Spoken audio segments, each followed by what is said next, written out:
Bom, vamos falar agora sobre como a gente consegue modelar campos do tipo enumeradores que geralmente são utilizados para status, né?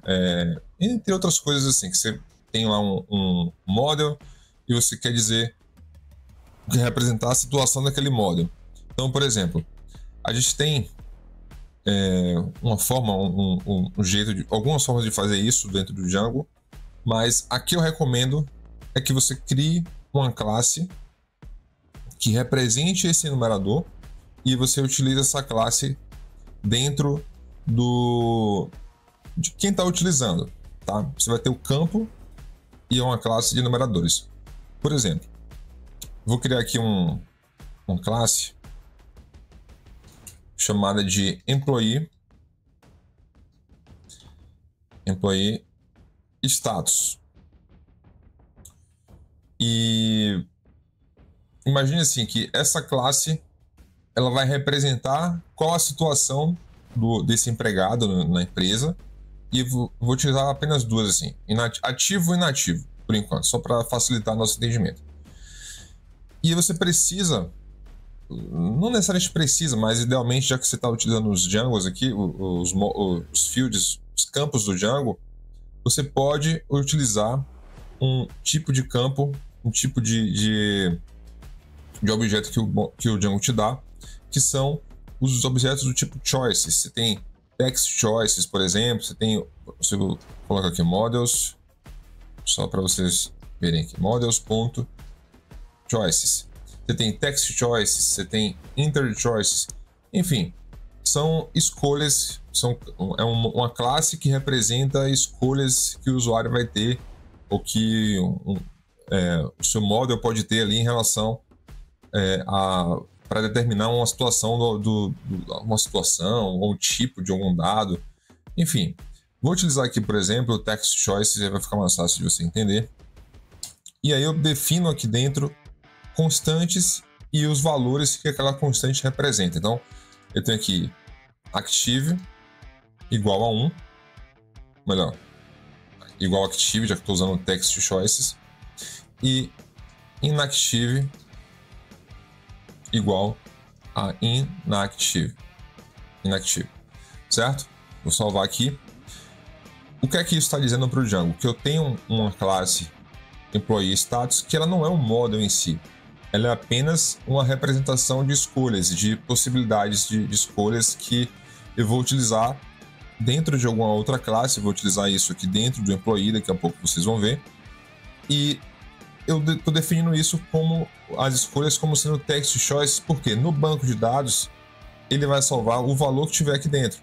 Então, se por acaso fosse ACT e INACT, por alguma razão, no banco de dados eu tenho que salvar como se fosse uma sigla, né, dessa forma. Mas eu preciso saber o que isso significa.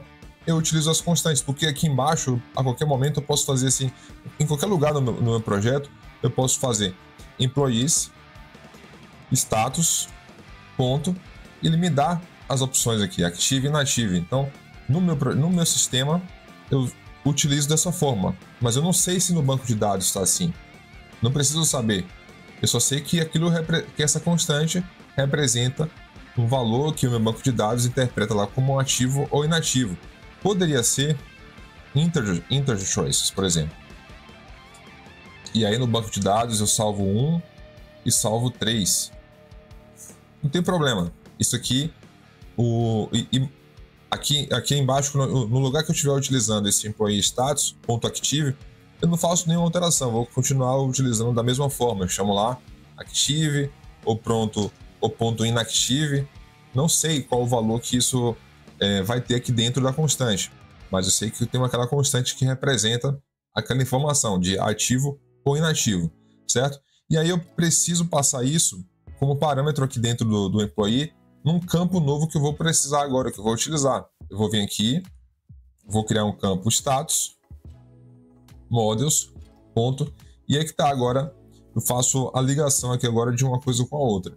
Eu preciso dizer para o Django que eu vou ter um campo que representa aquela informação e tem que ser do mesmo tipo ali, no caso integer fields, integer choices, né, como eu mostrei aqui em cima, o campo tem que ser integer também. Se fosse um campo do tipo text choices, como estava antes, eu vou deixar como estava antes só para ficar vocês entenderem também, text choices, e aqui tem um ACT e na ACT, pronto, só para vocês entenderem como fica no final das contas.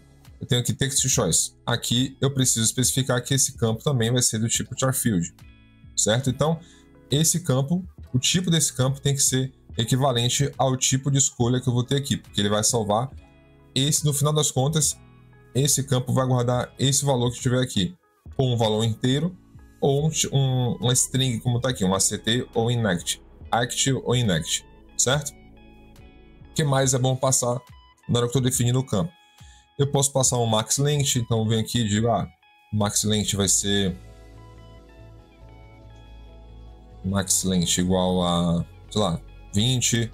O ideal é que você utilizasse inteiros, mas eu vou manter desse jeito aqui para você ver no banco de dados lá o valor, a string, certinha, bonitinha e tal. Mas se você fosse pensar em performance, você idealmente você usaria números, porque é muito mais fácil para o banco na hora de pesquisar, muito mais rápido do que strings, certo?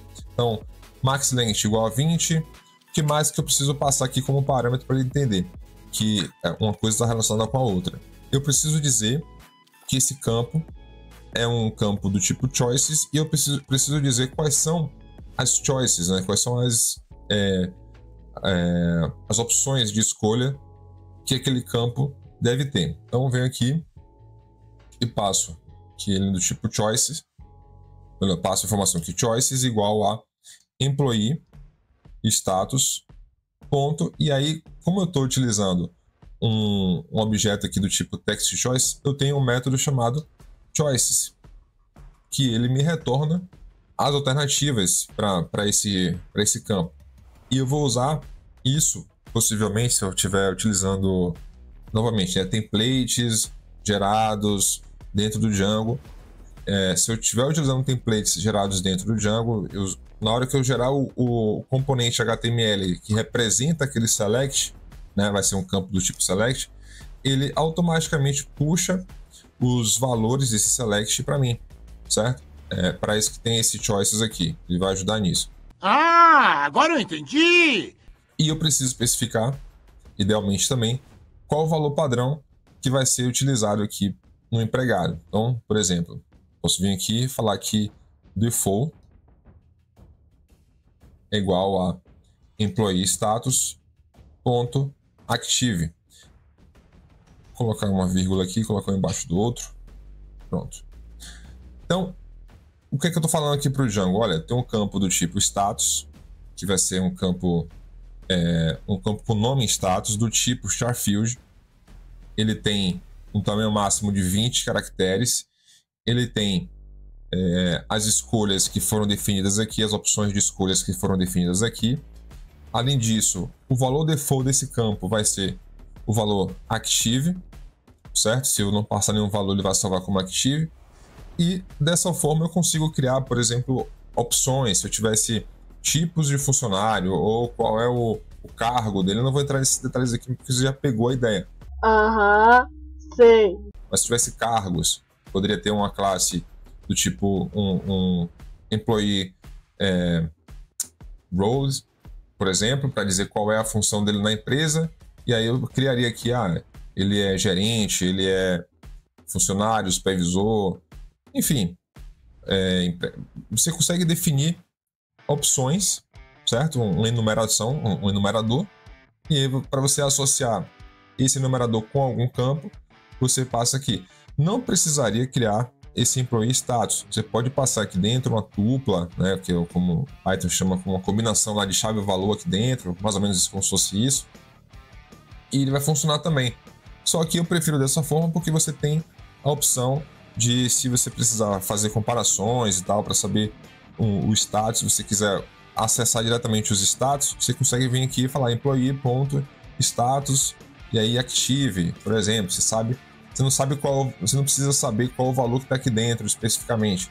Você só sabe que tem uma representação ali, uma constante com o nome active que representa o status ativo e a constante inactive que representa o status inativo. Então, eu prefiro trabalhar dessa forma aqui, certo? E aí, eu vou fazer o seguinte agora, eu vou gerar uma migration, novamente, eu vou vir aqui e make migrations. Ele adicionou um novo campo, status, ao employee. Então, se eu olhar aqui agora, ó, employee status, eu tenho uma migration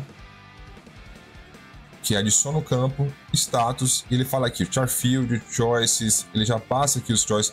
Lembra que eu falei do chave valor? Ele já passa aqui também com base no nome da constante, né? Você vê que o nome da constante é inactive e active, em maiúsculo, mas ele gera para mim os choices em minúsculo, no caso a primeira letra aqui inicial como maiúscula e o restante em camel case, no caso, né? O restante em minúsculo. E isso aqui, se você estiver gerando um template pelo Django, um HTML pelo Django, ele vai gerar para você o campo select para você escolher, e ele vai mostrar como os valores visíveis para o usuário, o texto active ou inactive, e lá o value, a parte do que vai ser gravada no banco de dados, é justamente o que está por baixo aqui, o act ou inact, certo? Ele consegue fazer a ligação de um com o outro aqui. O default, no caso, vai ser o act e o max length igual a 20. Pronto, é assim que você faz para definir campos com enumeradores, campos de opções, né, de seleção e enumeradores no Django Modules. Essa tem outras formas de fazer isso, só que para mim essa é a forma mais fácil de você fazer para manter as coisas mais organizadas, reaproveitar código, utiliza a constante ali para você não ter que ficar lidando com dados strings, né, diretamente no meio do código. Você pode simplesmente chamar employee status.active, você tem o autocomplete, você tem verificação ali em o type checking para ver se você não escreveu nada errado. Então, você tem muito mais benefícios em utilizar dessa forma do que você passar diretamente aqui uma lista com as tuplas que para fazer esse módulo do tipo enumerador, beleza?